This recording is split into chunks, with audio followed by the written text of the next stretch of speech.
Assalamualaikum warahmatullahi wabarakatuh. Kembali lagi di mata kuliah statistika. Kali ini kita akan membahas mengenai ukuran pemusatan, ukuran varians atau dispersi, dan ukuran posisi. Nah, untuk part yang pertama ini kita akan mulai dengan ukuran pemusatan. Adapun tujuan pembelajaran kita kali ini adalah adik-adik mampu memahami, menjelaskan ukuran pemusatan, dan tentu saja nanti mampu juga memahami dan menjelaskan mengenai ukuran penyebaran data dan ukuran posisi, dan mampu menghitung secara tepat ukuran pemusatan, ukuran penyebaran data, dan ukuran posisi tersebut. Nah, ini adalah rinciannya di mana adik-adik dapat memahami ukuran pemusatan, ukuran penyebaran, dan tentu saja nanti menghitung ya tujuan pembelajarannya.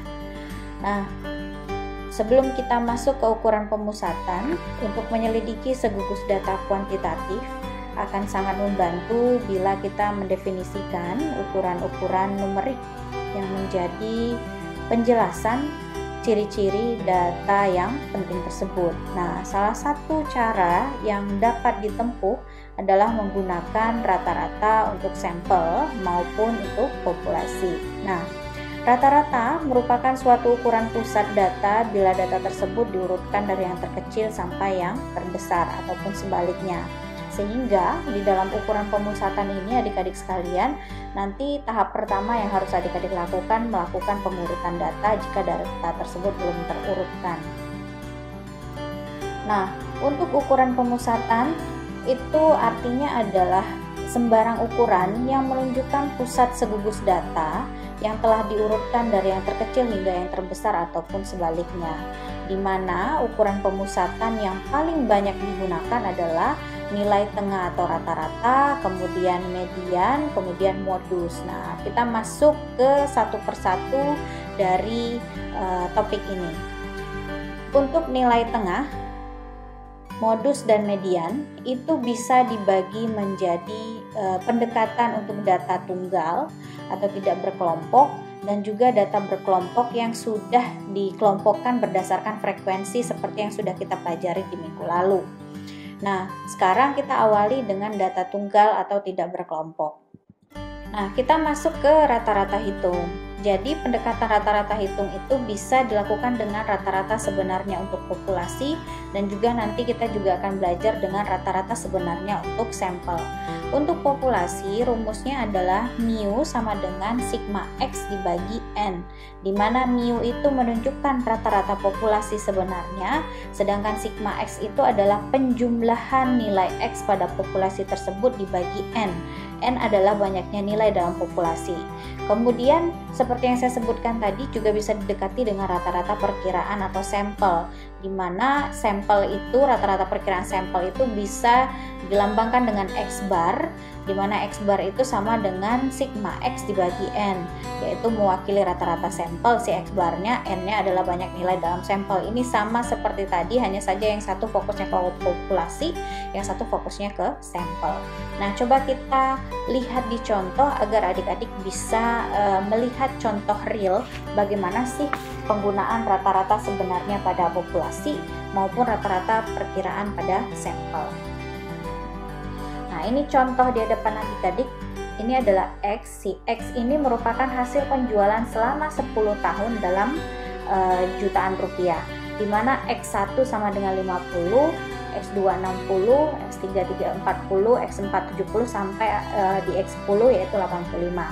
Nah, pertama yang dia minta, hitunglah rata-rata hasil penjualan sebenarnya. Nah, untuk rata-rata hasil penjualan sebenarnya, ini yang dia minta adalah rata-rata menggunakan populasi. Jadi kita langsung hitung saja. Jadi kalau tadi menggunakan rumusnya adik-adik tadi bisa lihat sendiri bahwa mu sama dengan jumlah dari X dibagi dengan N. Jumlah dari X berarti adik-adik harus menjumlahkan 50 ditambah 60 tambah 40 tambah 70 tambah 80 sampai ditambah 85 baru dibagi N. N-nya adalah totalnya nih 10 buah ya, 10 contoh. Berarti kalau ditotalkan dapatlah mu-nya 715 dibagi n-nya sama dengan 10, sama dengan 71,5. Oke, ini untuk rata-rata penjualan populasinya. Nah, sekarang kita masuk ke yang B. Ambil sampel sebanyak 5, X2, X4, X5, X8, dan X10, hitung rata-rata perkiraan per tahun. Berarti sekarang kita mencari si X bar. X bar sama dengan X2-nya 60 ditambah X4-nya 70 ditambah X5-nya 80 ditambah X8-nya 65 ditambah X10-nya 85 ya. Nah, kita sudah dapat, kemudian dibagi dengan n-nya sama dengan 5. Nah, ini totalnya didapatkan 360. Kemudian ini dibagi dengan 5, maka didapatkan 70. Oke, yang tadi kita dapat mu-nya 71,5, yang ini kita dapat 72. Nah, ini bedanya ya antara yang penggunaan untuk populasi dan sampel. Nah, next kita lanjut ke rata-rata hitung tertimbang. Jadi rata-rata hitung ini seringkali dalam persoalan masing-masing nilai memiliki bobot atau timbangan tertentu. Misalnya X1 dengan timbangan W1 dan seterusnya. Oleh karena itu, rata-rata ini menggunakan timbangan yang disebut dengan rata-rata tertimbang. Di mana rumusnya adalah X bar W sama dengan penjumlahan W kali X dibagi X bar W, ya, penjumlah sigma W. Nah, kita coba satu contoh. Seorang mahasiswa Fakultas Ekonomi IPB menempuh ujian masuk untuk MK metode riset, akuntansi, teori ekonomi, dan segala macamnya. Nah, ini coba kita buat diketahuinya. Jadi di CAT-nya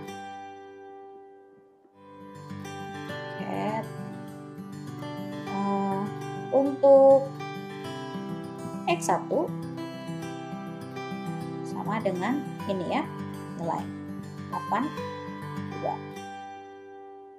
Kemudian W1-nya coba lihat di SKS-nya itu 3. Kemudian X2 sama dengan 8. Kemudian W2-nya berapa tuh, akuntansi 5 ya. Kemudian X3 sama dengan 90. W3 sama dengan 3. Nah, X4 sama dengan 7. W4 sama dengan 1. Sekarang kita tinggal mengalihkan. Jadi X bar W sama dengan ini ya, 82 dikali 3 ditambah, karena sigma ya dek, 86 dikali 5 ditambah 90 dikali 3 ditambah, ini harap rapi aja dianggap ya dek, 70 dikali 1. Oke, kemudian dibagi dengan si W nya 3 ditambah 5 ditambah 3 ditambah 1. Oke, jadi X bar W sama dengan, setelah ini dijumlahkan, 10 16 dibagi dengan 2 sama dengan 84,67. Oke, inilah hasil dari rata-rata tertimbangnya, 84,67. Nah, sekarang kita masuk ke yang selanjutnya, yaitu mengenai median. Median. Jadi apabila ada sekelompok nilai sebanyak n diurutkan mulai dari yang terkecil sampai dengan yang terbesar atau xn, maka nilainya yang di bagian tengah itu disebut median. Jadi median itu pendekatannya bisa untuk yang ganjil, bisa untuk yang genap. Tapi untuk data tunggal sebenarnya tidak harus mengikuti ini ya adik-adik. Kalau ini mengikuti ini, tahap pertama adik-adik mencari ini terlebih dahulu. N-nya berapa, kemudian ini 2K tambah 1 gitu ya, baru kemudian ditambahkan ke sini. Begitu juga dengan ini. Tapi kalau misalnya mau simple, ini juga bisa dilakukan. Nah, kita ambil contohnya yang untuk ganjil dulu. Nilai ujian linear programming dari mahasiswa FEM IPB masing-masing adalah sebagai berikut. Nah, ini ya, ini belum diurutkan. Berarti karena dia minta besarnya median, pertama kali kan kita harus urutkan dulu dong. Berarti kalau diurutkan, kita mulai terlebih dahulu dari 40, 45, kemudian apa lagi nih, 50, kemudian 55, ada 55 nggak sih? Oh, nggak ada, 60 ya, 60, kemudian ada lagi 65, kemudian 70, lagi yang namanya 75, kemudian 80 dan 90. Nah, yang mana mediannya? Ya tinggal dihitung aja deh, 1, 2, 3, 4, 1, 2, 3, 4. Jadi mediannya adalah 6. Itu simpelnya ya. Nah, bagaimana kalau yang untuk yang genap? Misalnya terdapat 8 karyawan dengan upah dalam ribuan sebagai berikut. Jadi 20, 80, 75, 60, 50. Nah, urutkan terlebih dahulu supaya kita bisa dapat menghitung mediannya. Berarti kita hitung dulu, kita urutkan dulu dari 20, kemudian 45, setelah 45, 50, kemudian 60, karena ini yang genap ya, kemudian 75, kemudian 80, setelah 80, 85, kemudian 90. Sekarang kita menghitung 1, 2, 3, 4, 1, 2, 3, 4. Berarti di sini ya posisinya. Adik-adik tinggal tambahkan aja ini. 60 tambah 75 bagi 2.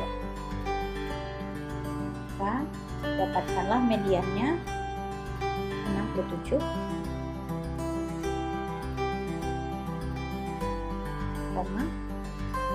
Oke, selesai untuk median. Dan ini bagian pertama, yaitu untuk data tunggal untuk pertemuan ini. Sekarang kita masuk ke modus untuk data yang tidak berkelompok. Jadi modus itu adalah suatu kelompok nilai yang mempunyai frekuensi tertinggi atau nilai yang paling banyak terjadi dalam suatu kelompok nilai itu. Jadi untuk singkatnya biasanya disebut mod gitu ya adik-adik. Nah, sekarang kita lihat modnya itu. Nah, ini dari data di bawah ini yang mana modnya yang paling banyak? Yang paling banyak itu adalah ini ya, angka 9.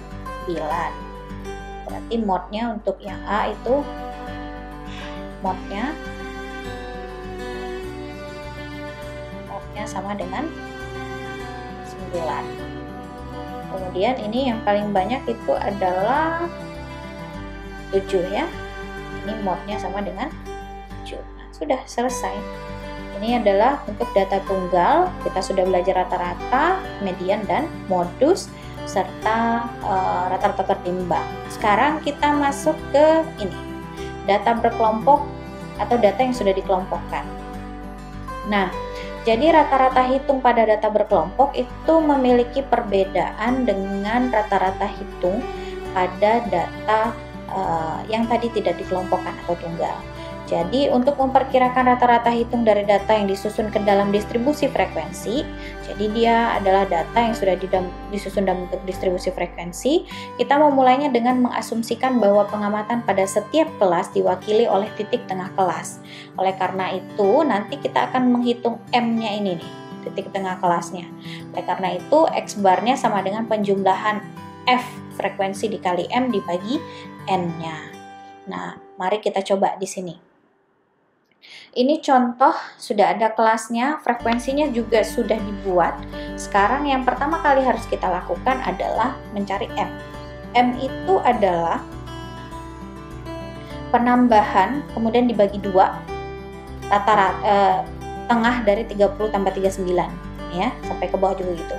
Berarti 30 tambah 39 dibagi 2 dapatlah 34, 40 tambah 49 dibagi 2 dapat 44,6.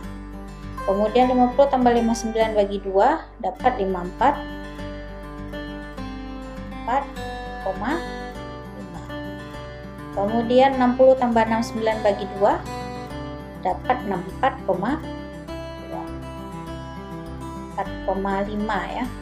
70 tambah 79 bagi 2 dapat 74,5.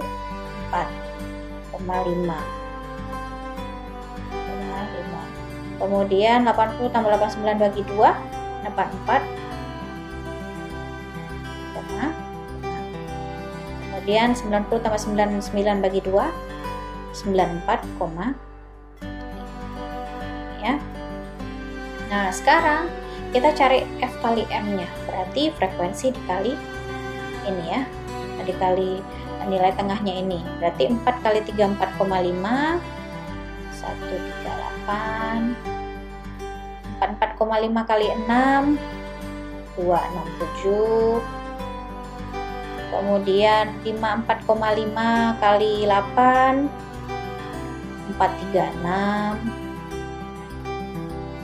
kemudian 64,5 kali 12 774,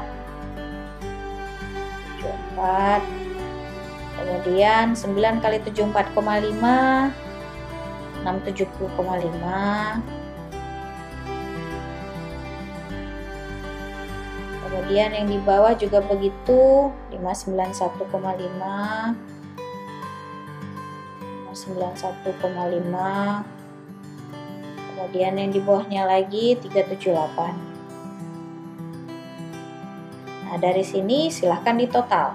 Totalkan FM ini kita dapat 3, 2, 5, 5.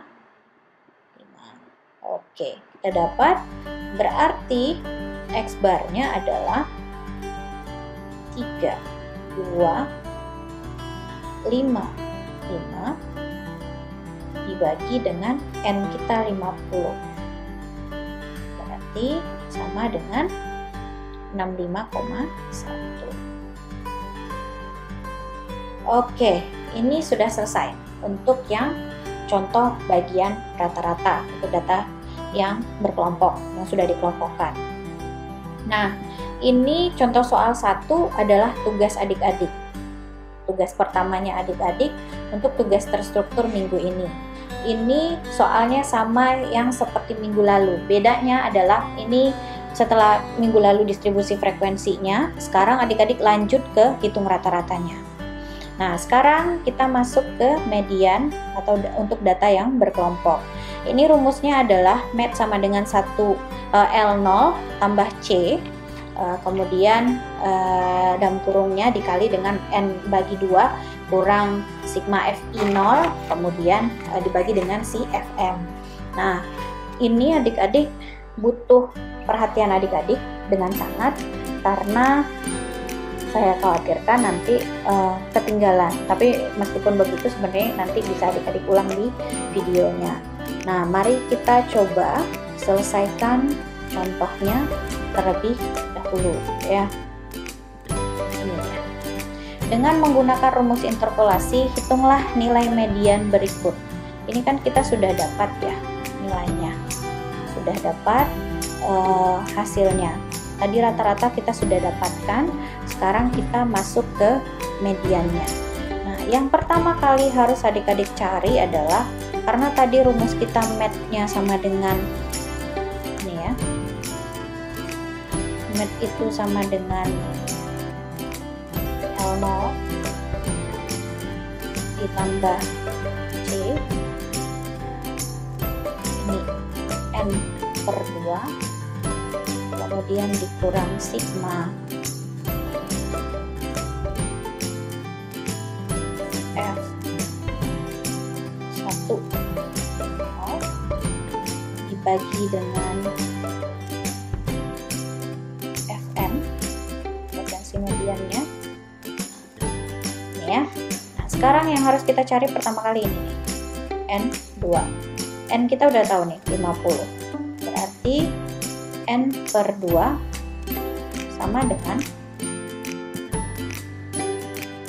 50 per 2 sama dengan 2. Beres 125. Sekarang kita cari setelah itu melihat yang mana dari total yang menunjukkan frekuensinya 25, setelah ditotalkan 25, untuk kita mengetahui L0. Jadi adik-adik lihat, kita lihat frekuensi ini mana yang menotalkan, totalnya nanti akhirnya di dalamnya ada 25.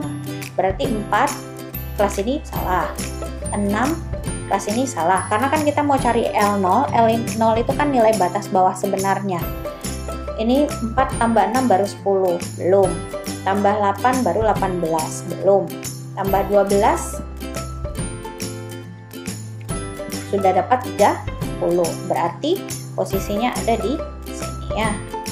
Ya, berarti L0-nya adalah, karena dia batas bawah sebenarnya, minggu lalu kita singgung kalau sebenarnya itu harus dikurangi 0,5, berarti 60 dikurang 0,5, berarti dapatlah 59,5. Nah, sudah dapat L0, dapat N2 dapat. Sekarang PR-nya adalah kita cari C. C-nya itu adalah besarnya interval kelas, jaraknya kelas. Ini sebenarnya adik-adik sudah bisa hitung sebenarnya, tapi kan kita udah ini ya, jadi kita tinggal hitung saja C-nya.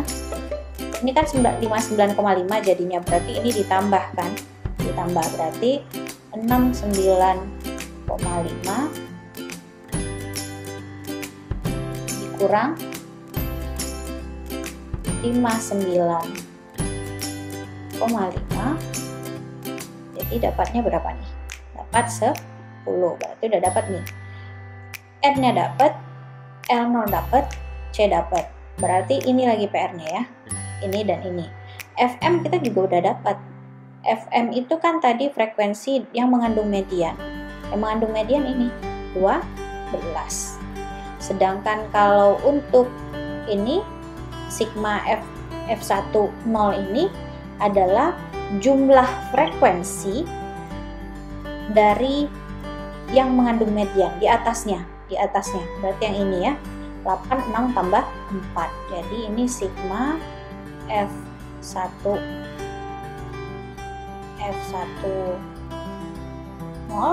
itu sama dengan 4 tambah 6 tambah 8, berarti 18. Oke, kita sudah punya semuanya. Sekarang tinggal kita masukkan ke rumusnya. Jadi median sama dengan L0-nya 59,5 ditambah C-nya 10, kemudian 25 dikurang ini 18 dibagi dengan 12 kan FM ya, Berarti sekarang tahap satunya 25 dikurang 18 terlebih dahulu adik-adik. 25 dikurang 18 dapatlah 7 dibagi 12 terlebih dahulu, dapat 0,58 dikali dengan 10. Jangan salah ya adik-adik, kabataku loh. Dapat 5,8 baru ditambah dengan 59,5. Jadi kita dapatlah hasil mediannya 65,33. Oke, ini untuk median. Bagi adik-adik yang ada ragu, nanti boleh langsung bertanya di kolom komentar. Nah, setelah ini kita masuk ke sini. Soal yang tadi juga, tadi udah selesai rata-ratanya, sekarang adik-adik selesaikan mediannya ya. Nah, yang tadi ini adalah tugas terstruktur nomor 1. Jadi tadi yang rata-rata 1A, ini 1B-nya. Nah, sekarang kita masuk ke modus untuk data berkelompok. Jadi rumusnya, modus itu adalah L0 tambah C tambah F10 dibagi F10 tambah F20. Nah, ini keterangannya L0 sama seperti tadi, nilai batas bawah sebenarnya, FM-nya itu frekuensi kelas yang memuat modusnya, kemudian F1 itu selisih frekuensi kelas yang memuat modus dengan frekuensi kelas sebelumnya di bagian atas nih ya. F2-nya itu selisih frekuensi kelas yang memuat modus dengan frekuensi kelas sesudahnya, C-nya itu ya interval tadi. Sekarang kita masuk ke sini. Kita coba tulis lagi rumus kita tadi. Modus itu sama dengan L0 ditambah C, kemudian di sini F1 0 dibagi F1, dianggap rapi ya adik-adik, 0 ditambah F2 ya, 0. Ini dia rumusnya. Sekarang C-nya yang nggak jauh berbeda dengan yang tadi. Yang berbeda adalah mungkin nanti kita lihat dulu beberapa. Nah, sekarang kita mulai dari F-mod dulu. F-mod itu dilihat dari yang mengandung modus paling banyak. Modus tadi kan adik-adik di awal sudah diberitahu bahwa yang banyak yang mengandung frekuensi terbanyak ini dia ya. F-modnya adalah 12. Kebetulan sama nih dengan yang tadi. Berarti C-nya berarti sama ya seperti yang tadi, karena kebetulan F-modnya sama, berarti C-nya sama, L0-nya pasti sama. F-modnya sama dengan yang tadi, berarti ini 5, ini sama dengan yang tadi perhitungannya, 59,5. Nah, sekarang PR-nya adalah ini ya, F10 dan F20. Nah, pertama yang kita lakukan adalah mengetahui F ya, FM0 kurang 1. Jadi ini adalah yang bagian atasnya, di atas ini nih. Berarti 8. Ini dia. Bukan yang ininya ya. Kemudian FM 0 tambah 1, berarti setelahnya. Kalau yang setelahnya adalah ini 9. Sudah. Sekarang kita baru mencari ini F10 selisih kan katanya tadi, selisih antara si 12 dengan yang 4. Berarti di sini 4. F20 juga begitu. Selisih si F-mod dengan 9. Jadi sini dapat 3. Sekarang kita tinggal masukkan ke rumusnya. Rumusnya L0 kita 59,5, kemudian ditambah C kita 10, kemudian dalam kurungnya F10-nya 4 dibagi 4 ditambah 3. Ya, berarti sekarang 4 dulu adik-adik dibagi dengan 4 tambah 3, 7, dapat 0,57 dikali 10 dapat 5,71 ditambah dengan 59, jadi kita dapat ini 65,21. Oke, modusnya selesai.